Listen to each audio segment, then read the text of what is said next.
খালেদ নেই, খালেদ নেই, খালেদ নেই। অনেকক্ষণ পরে তোর সময় শেষ, তোর থাকা হয়ে গেছে, তুই কাল চলে যাস। দুইজন কিন্তু একই অধীনে, একই লোকের অধীনে কাজ করছে। এবার কুরবানির ছুটি হয়ে গেছে।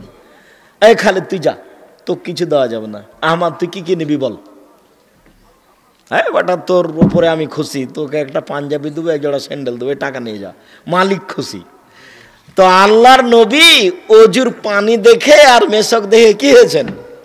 খুশি হয়ে গেছে। বলছেন সালমা সে তা তোমার মনে যা চাই তাও চাও, চাও কি চাও। তখনও বলছে আসসালাকু মুরাফা তাকাফিল জান্নাহ, আপনার সাথে জান্নাতে থাকতে চাই। তখন আল্লাহ রাসূল বলছেন আওয়া গায়ে যাক, না না না না, এইটা নয়, এইটা নয়, অন্য কিছু চাও, অন্য কিছু চাও, এইটা নয়, অন্য কিছু চাও। তখন সাহাবী বলছেন হোয়া থাকা, ওটাই চাই, অন্য কিছু চায় না। তো পৃথিবীর এত বড় নবী, মানুষ হিসাবে সবচেয়ে দামি মানুষ, তার চেয়ে দামি মানুষ আল্লাহ কাউকে সৃষ্টি করেননি। বিচারের মাঠে বলবেন মাথা উঠান, যা বলবেন সেটা মেনে নিব। সাল তুতা, যা বলবেন সেটা মেনে নিব। অসফেতু সাফা, যা বলবেন সেটা গ্রহণ করব। বলেন কি বলছে, যেটা বলবেন সেটা করব, যেটা বলবেন সেটাই করব। আল্লাহ বলবেন বিচারের মাঠে। ইনি বলতে পারলেন না যে আচ্ছা ঠিক আছে আমি তোমাকে জান্নাতে নিয়ে থাকবো, এই কথা বলতে পারলেন না।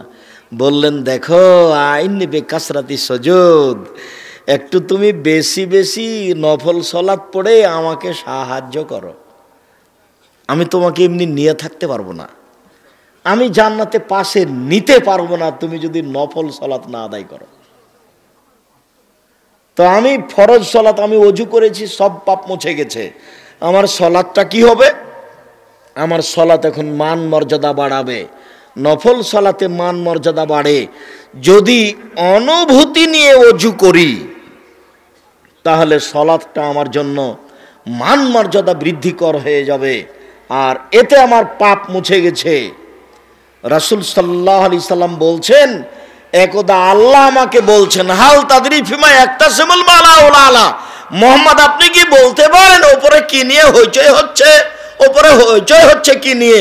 তখন আমাদের নবী বলছেন নাম, জি আমি বলতে পারি। ফিল কাফারাত, উপরে হইচই হচ্ছে মানুষের পাপ মিটে যাবে কিসে, এই নিয়ে হইচই হচ্ছে।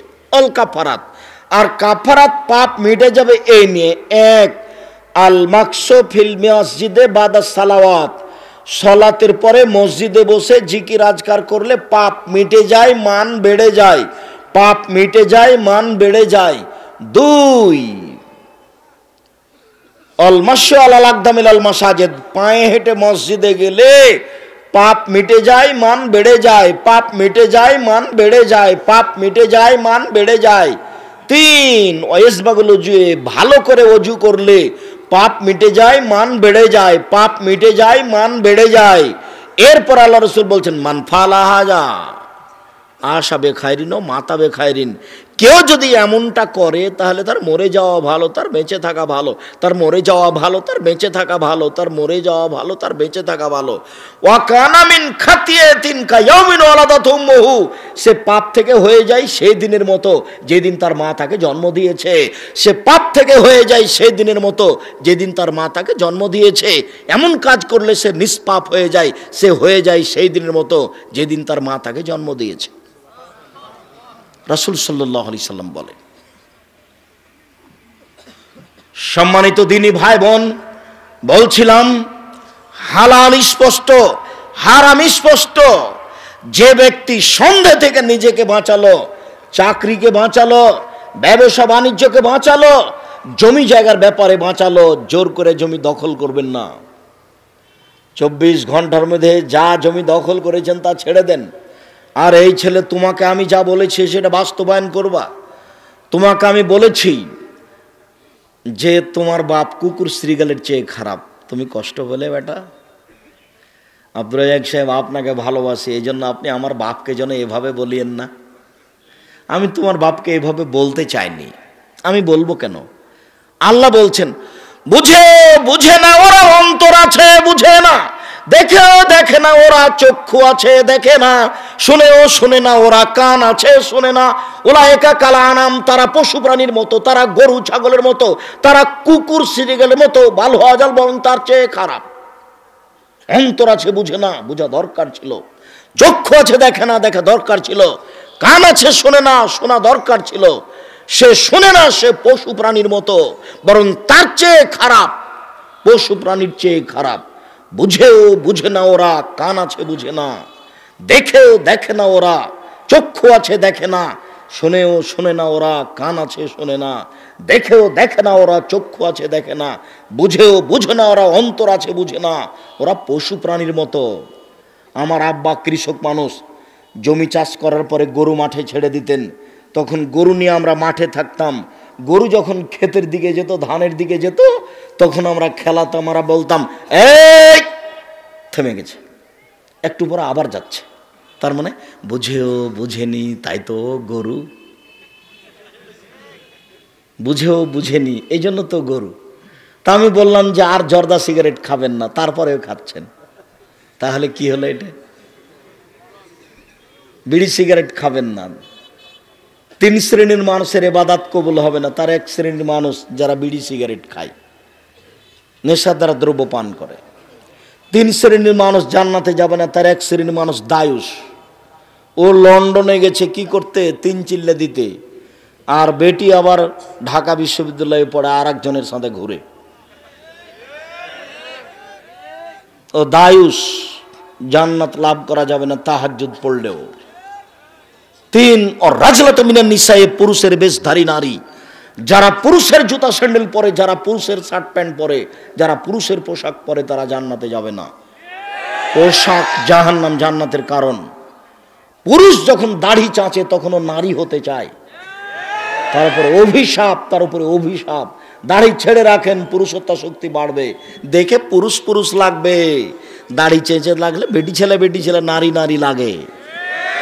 কাজে পুরুষের পরিচয় দিবেন। তিতা লাগুক আর মিঠা লাগুক, সিদ্ধান্ত এটাই। সন্দেহের মধ্যে পড়ে পরকাল হারায়েন না। মাওলানা সাহেব বলেছেন জর্দা খাওয়া মাকরু, আব্দুর রাজ্জাক সাহেব বলেছেন জর্দা খাওয়া হারাম। সন্দেহ হলো তো না চূড়ান্ত হালাল হলো? চূড়ান্ত হারাম। কিভাবে? আল্লাহ রাসূল বলেছেন, মানে ওয়াকাফি শুবহাত ওয়াকাফিল হারামে, যে সন্দেহের মধ্যে পড়লো সে হারামের মধ্যে পড়লো। এই ছেলে, আমি বলেছি তোমার পিতা কুকুর শ্রীগালের চেয়ে খারাপ। তুমি কষ্ট পেয়েছো, তুমি কষ্ট পাবে কেন? তোমার দাদা মরা 10 বছর হলো, তোমার বাপ এখনো জমি ভোগ করছে, তোমার ফুফুকে দেয়নি। তোমার বাপ জমি নিবে সকালে, আর তোমার ফুফু জমি নিবে বিকালে। এরকম কি ঘটনা? না একসাথে নিবে? একসাথে নিবে। 10 বছর থেকে তোমার বাপ জমি ভোগ করছে, কই তোমার ফুফুকে তো দেয়নি। তোমার ফুফু, তোমার বাপকে যদি আমি কুকুর শ্রীগালের চেয়ে খারাপ প্রমাণ করতে না পারি, বেটা আমি জাতির সামনে কথাই বলবো না। আজকে তুমি বলে দিও তোমার বাপকে, আগে ফুফুর জমি বের করে দিতে হবে, তারপরে কোনো কথা। ভাগ্য ছেড়ে আসেনি, ভাগ্য নিয়ে এসেছি। ফুফুর জমি খেতে হবে, এই ভাগ্য আমি নিয়ে আসিনি। এটা আবার ময়মনসিংহ, জামালপুর। তার মানে বোনেরা যদি জমি চায়, তাহলে ভাইয়েরা বলে তুই চলে যা, আর কোনোদিন আসিস না। এরই অংশ হচ্ছে যমুনার ওই পার। রংপুর, গাইবান্ধা, গোবিন্দগঞ্জ, লালমনিরহাট, নীলফামারী, কুড়িগ্রাম, পঞ্চগড়, ঠাকুরগাঁও, দিনাজপুর। যদি জমির ভাগ চায় বোনেরা, তাহলে কিয়ামত। সম্পর্ক নাকি বিচ্ছিন্ন করে দিল। জমি চাওয়া মানে কি?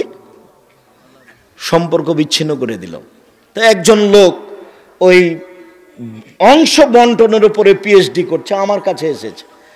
তো বলছে যে আপনার কিছু পরীক্ষা নিব। আমি তো অবাক হয়ে গেলাম, আপনি আমার পরীক্ষা নেবেন মানে কি পরীক্ষা নেবেন? তো বলছে একটা পরীক্ষা। অনেক কিছু জিজ্ঞাসা করার পরে বলছে আপনার আব্বা কি বেঁচে আছেন? বলে না, আমার আব্বা মারা গেছেন। তা আপনাদের জমি জায়গা? তা আমি বললাম যে আমার বাপকে কবর দিয়ে আসার পরে আগে জমি জায়গা ভাগ করেছি, তারপরে খাওয়া দাওয়া, এরপরে জমি জায়গা আমি। এসে মাটি দিয়ে এসে এক জায়গাতে বসে আমরা সব জমি জায়গা ভাগ করে কে কতটুকু পাবে এটুকু ভাগ করার পরে ঘোষণা দিয়ে খাওয়া দাওয়া করেছি। তোমাকে বলছি, বলে দিও তোমার বাপকে, ফুফুকে আগে জমি দিবেন তারপরে কোনো কথা। ফুফুর জমি দিয়ে আমাকে জীবিকা নির্বাহ করতে হবে এটা আমি চাই না। ভাগ্য আমি ছেড়ে আসিনি, ভাগ্য আমি নিয়ে এসেছি। না কেউ ভাগ্য ছেড়ে চলে এসেছে? ভাগ্য নিয়ে এসেছি। ভাগ্যে যদি জমিদারি থাকে জমিদারি করে খাবো, ভাগ্যে যদি ভিক্ষা চাওয়া থাকে জমিদারি আমার ভাগ্যে আসবে না। আমি যতই টাকা ইনকাম করি ভাগ্যকে সামনে রেখে কাজ করতে হবে, বসে খাওয়া যায় না।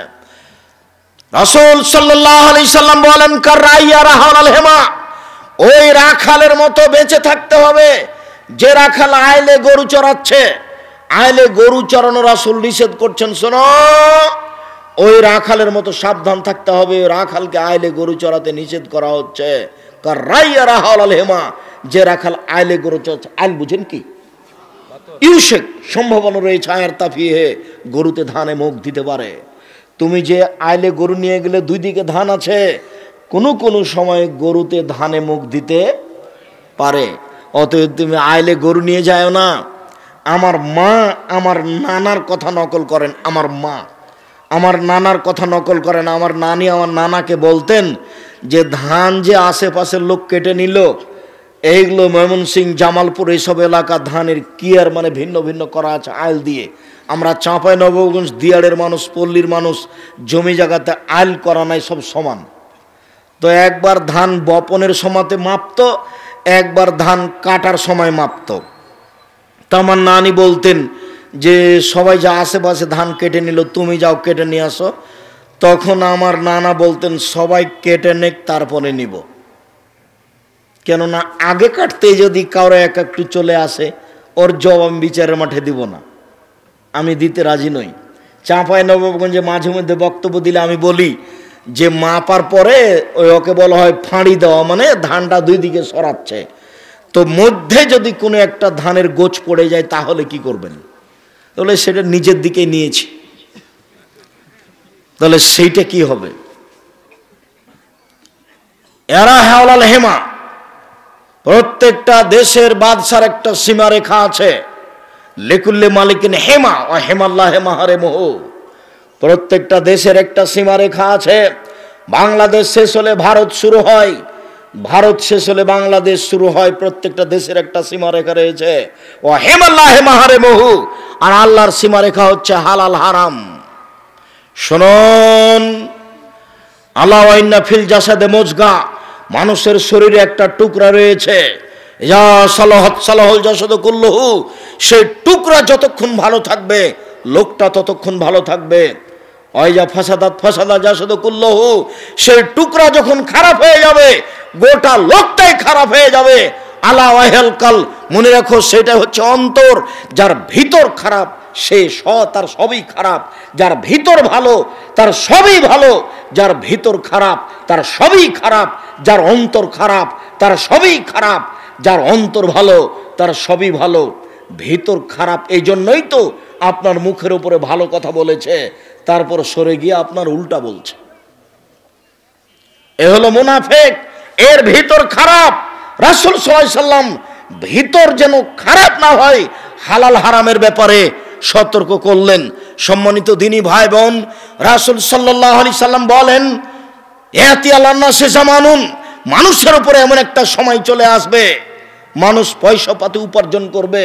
লাই ওয়ালিন নাস মা খাজা মিনহু আমিনাল হালাল আমিনাল হারাম, যে উপার্জন করছে পরোয়া করবে না এটা হালাল না এটা হারাম। চাকরি করবে পরোয়া করবে না এটা হালাল না হারাম। ব্যবসা করবে পরোয়া করবে না এই ব্যবসা হালাল না হারাম। আমি আব্দুর রাজ্জাক বিন ইউসুফ বলছি, আমার জানা অনুপাতে বাংলাদেশের মাটিতে কোনো ইন্স্যুরেন্স বৈধ নয়। যত আছে আমার অভিজ্ঞতায় এদেশের মাটিতে কোনো ব্যাংকিং ব্যবস্থা জায়েজ নয়। ব্যাংকে আপনি স্বেচ্ছায় চাকরি করছেন, এই টাকা হালাল হওয়ার কোনো পথ নেই। আপনি ব্যাংকে টাকা রেখেছেন নিরুপায় হয়ে এইটা, আর ব্যাংকে চাকরি করে টাকা উপার্জন করেন এইটা, এই দুটা এক নয়, ভুল হিসাব। আপনি যে ইন্স্যুরেন্সে আছেন ধর্মের নাম দিয়ে, এটা মিথ্যে, এটা একটা প্রতারণা, এটা একটা সুদের ঘর। সাবধান থাকুন সম্মানিত দিনী ভাই বোন। এদেশের মাটিতে বৈধ পয়সা উপার্জন করা খুবই জটিল, তবে দেশ যেহেতু মানুষ বসবাস করে, কাজে কোনো না কোনো পথ হালাল আছে। শেষ পর্যন্ত কলা কিনবো বিক্রি করব, সেটাও কি হারাম? তা হতে পারে না। চকলেট কিনবো বিক্রি করব, সেটাও কি হালাল? সেটাও কি হারাম? তবে আপনি বৈধ পথে ব্যবসা করেন, ব্যবসা যদি একদিন বড় হয়ে যায়, ওই সময়তে যদি আপনাকে ঘুষ লাগে, তখন সেটা আপনি মাজলুম, তখন আপনার দেওয়াটাই ঠিক। আপনি জিনিস নিয়েছেন বিদেশ থেকে, আপনার ওই চট্টগ্রামে যেখানে কাস্টম, সেখানে এটা জাহাজটা লেগেছে, আপনার জিনিসগুলি আজকে নামলে কোনো সমস্যা নেই, কিন্তু আগামীকাল যদি নামে তাহলে আপনার জরিমানা লাগবে এত টাকা। এখন যার সিগনেচারে নামবে সে বলছে 1 লক্ষ টাকা আমাকে দিতে হবে, তাহলে আমি সিগনেচার করব। আপনি যদি দেরি করেন একদিন, তাহলে আগামীকাল 1.5 লক্ষ টাকা জরিমানা লাগবে। এখন 1 লক্ষ টাকা এখানে দিয়েই মাল নামান, আপনি মাজলুম, অহল জালেম, জবাব দিতে হবে তাকে। শুনুন, জমির দাম 2 লক্ষ টাকা, রেজিস্ট্রি 2.5 লাখ টাকা। অবাক কথা গো, এরই নাম জুলুম। জমি কিনবো আমি 10 টাকা দিয়ে, 11 টাকা রেজিস্ট্রি খরচ দিব, এ কোন কথা হলো? ধর্ম কি পাগল হয়ে গেছে? নেতৃত্ব কি পাগল হয়ে গেছে? জুলুম করে জাতির উপরে, জুলুম করে সফলতা আনা যায় না, অবনতি ধ্বংস নেমে আসবে। এক সময়ে বাঁচার পথ মানুষের থাকবে না, জুলুম করা থেকে মানুষকে বেঁচে থাকতে হবে। জুলুমই হচ্ছে বিপদ। অবাক কথা, এমনটা হবে কেন? এটা হতে পারে কি করে যে আমার জমির দামে এত টাকা, রেজিস্ট্রি খরচ এত টাকা, এইভাবে হবে কেন? ময়মনসিংহ থেকে এক ভদ্রলোক বলছে, আব্দুর রাজ্জাক সাহেব, আপনাকে খুব ভালোবাসি, কিন্তু যেই সময় আপনি বলেছেন যে এই বিবাহ কি জেনা, যে বিবাহ রেজিস্ট্রির খাতায় 4টা সাক্ষী লাগবে, আপনি বিবাহ রেজিস্ট্রিকে জেনা বললেন কেন? আমার কথারও শুনতে চায় না। আমি বলছি, বিবাহ রেজিস্ট্রিকে আমি জেনা বলিনি। জেনা প্রমাণ করতে কয়জন সাক্ষী লাগে? 4 জন। আর বিবাহ বাস্তবায়ন করতে কয়জন সাক্ষী লাগে? 2 জন। তো 4 জন কেন লেখা হলো এই খাতায়?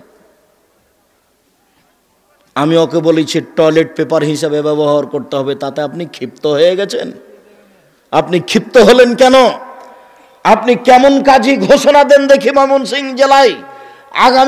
আগামীকাল থেকে ময়মনসিংহ জেলায় প্রত্যেকটা কাজীর খাতাতে কয়জন সাক্ষী লেখা থাকবে? 2 জন। আল্লাহ নবী বলেছেন, লা নিকাহিল্লা বলে বেওয়ালিন ওলা নিকাহিল্লা বে শাহেদাইনে, অভিভাবক ছাড়া বিবাহ হয় না, 2 জন সাক্ষী ছাড়া বিবাহ হয় না। জেনাতে 4 জন লোক লাগে।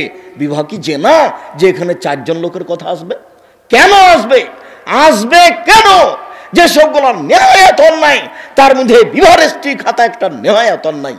রাসূল সাল্লাল্লাহু আলাইহি সাল্লামের নীতির উপরে লাথি মেরে কাজী আমাকে ক্ষমতা দেখাই বেটা, কত ক্ষমতা আছে? আপনি এই খাতাকে বাতিল করে 2 জন সাক্ষীর খাতা করেন, তারপরে দেখা যাবে যে আপনার ক্ষমতা, আপনি এখানে কাজীর ক্ষমতা পেয়েছেন। কেন হবে? কে অধিকার দিয়েছে? কার ক্ষমতার ভিত্তিতে কাজীর এই খাতায় 4 জন সাক্ষী আসবে? আসবে কেন? আসার পথ কি? কিয়ামত পর্যন্ত পথ হবে না। যদি 4 জনই থাকে, তাহলে জেনাই প্রমাণ করতে চেয়েছে যারা করেছে। বাউল হিসাব তোবা করে ফিরে আসতে হবে এখান থেকে। নবীর নীতির উপরে মাতাব্বরি করার কারো সুযোগ নেই। সম্মানিত দিনী ভাই বোন, বলছিলাম লায়াদখুলুল জান্নাতা জাসাদুন গুযিয়া বিল হারাম, ওই শরীর জান্নাতে যাবে না যে শরীর হারাম উপায়ে বড় হয়। চুপচাপ বসে থাকলেও, ধীরস্থির বসে থাকলেও পরিস্থিতি আঁচ করছি, মনে হয় সময় পার হয়ে যাচ্ছে। আবার রাজশাহী যেতে হবে, ক্লাস তো আছে 8টার সময়। তো সম্মানিত দিনী ভাই বোন, মনে কিছু নিয়েন না, খুব আগ্রহ সহকারে আলোচনা শুনছিলেন। আমরা আপনাদের কাছে বেশি বেশি আসতে পারছি না, যার কারণে দুঃখিত। দেশের বিভিন্ন জায়গাতে যাওয়ার ইচ্ছা করি, এই কারণে আসতে পারছি না। আমি তো জাতির সামনে সব জায়গায় যেতে পারবো না, বা আব্দুর রহমানও পারবে না। আপনাদের প্রশ্নের উত্তরের পর্ব আছে। আমার একটা কথা খুব ভালো করে খেয়াল করবেন, সেটা হলো এই যে আজকে মাসিক আল ইতিসাম পত্রিকা পান আর না পান, এই ছেলে আমি দোয়া পড়ি, তারপরে 20-25 টাকা পত্রিকার দাম সবাকে নিয়ে যেতে হবে। অন্যান্য বই যত আছে, আদর্শ নারী আদর্শ পরিবার এবং তওজিহুল কোরআন তাফসির, দেশের মাটিতে ব্যতিক্রম তাফসির তওজিহুল কোরআন,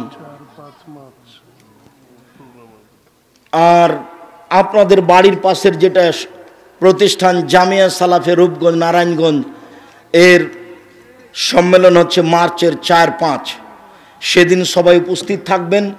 তওজিহুল কোরআন তাফসির বইটা নিয়ে যাবেন, আর আব্দুল্লাহর বই মিন্নাতুল বারি আছে কিনা। আর আমি খাকসার সলাতের উপরে একটা বই লিখেছি, অনেক দিন থেকে আমার সাধ ছিল যে সলাতের উপরে, নামাজের উপরে একটা গুরুত্বপূর্ণ বই লিখব। রাসূল সাল্লাল্লাহু আলাইহি সাল্লামের সলাত এবং বনাম প্রচলিত সলাত, রাসূল সাল্লাল্লাহু আলাইহি সাল্লামের সলাত বনাম প্রচলিত সলাত, যত বই আছে সবগুলি নিয়ে যাবেন। মাসিক আল ইতিসাম পত্রিকা সহ, অন্যান্য বই সহ, আব্দুল্লাহর মিন্নাতুল বারি সহ বইগুলি সংগ্রহ করবেন। সকল দিনী ভাই বোনকে বইগুলি সংগ্রহ করার অনুরোধ জানিয়ে, যারা আমার দিনী বোন আছেন তাদের কাছে একটি জরুরি কথা, যারা আমার দিনী বোন আছেন তাদের কাছে একটি জরুরি কথা, 5 ওয়াক্ত সালাত আদায় করবেন, রমজান মাসে সিয়াম পালন করবেন, স্বামীকে মেনে চলবেন, জেনা থেকে বেঁচে থাকবেন, জান্নাতের সব দরজা খোলা। আপনারা স্টেজ থেকে বইগুলি, চট্টগ্রাম, খুলনা যেগুলো বৃহত্তর বিভাগীয়, তারপর বৃহত্তর জেলার মধ্যে ময়মনসিংহ আছে, এক সময়ে ময়মনসিংহে হতে পারে, আল্লাহ ভরসা ইনশাআল্লাহ। আল্লাহ ইয়াজুজ মাজুজকে কোথায় বন্দী করেছেন? এক নদীর অপর প্রান্তে, সুইডেন এলাকায় হতে পারে। আমার বাবা মা অসুস্থ, পরিবারের আর্থিক অবস্থা খারাপ, তাই ছেলেদের ও মেয়েদের আলাদা প্রাইভেট ব্যাচ পড়াই, কিন্তু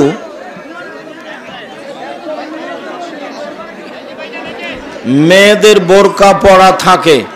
এমত অবস্থায় কি আমি মেয়েদেরকে পড়াতে পারবো? না পড়ানোই ভালো, তবে একাই পড়ায়ও না, অনেক থাকলে পড়ায়ও।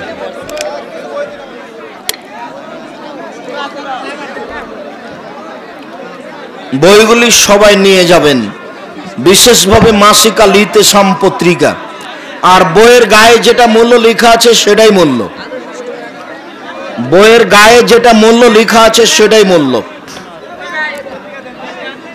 যদি কেউ আজান না দেয় তাহলে কি একামত দেওয়া যাবে? জি যাবে।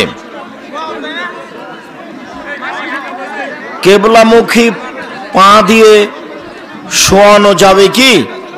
কেবলার দিকে পা করে শুইবেন। কেন? চলন্ত নীতিকে উল্টাতে হবে। পেশাব পায়খানার ব্যাপারে কেবলা মানে কেবলার দিকে মুখ করে পেশাব পায়খানা করা যাবে না। আর ঘুমানোর ব্যাপারে এগুলো নয়। ঘুমানো হচ্ছে ডান কাতে ঘুমাবেন। সবাই বই নিয়ে যাবেন। তুমি একটু আগাও, এখানে নামাজের সলাতের বইগুলি দাও। এই ছেলে, মাইক বন্ধ হয়ে গেছে গো।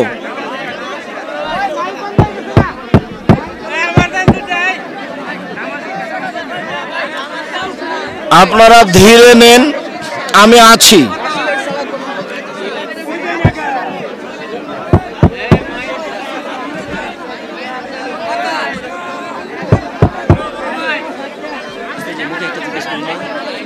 আমার বাড়ির একেবারে পাশে, ঘরের পাশে আজকে 50 বছর আগে দুটো কবর দিয়েছিল, এমনকি এটা স্থানান্তর করতে পারবো?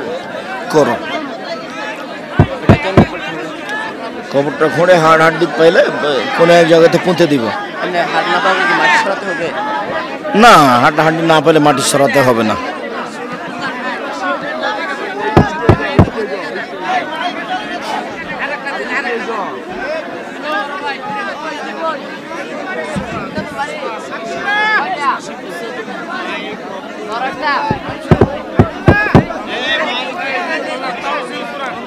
আপনারা একটু ধৈর্য ধারণ করেন।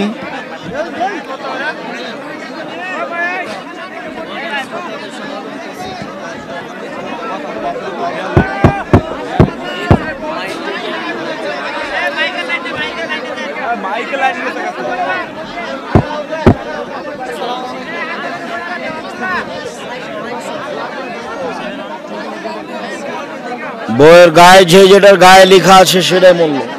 সবাই স্টেজে আসলো কি করে? স্টেজ থেকে নামা, স্টেজে কেন আসলো মানুষ?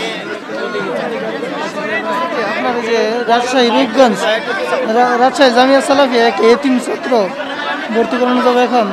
এখন হবে না, এই যে সামনে শুক্রবার নিয়ে যেতে চেয়েছিল, পরে এখন আর নেই।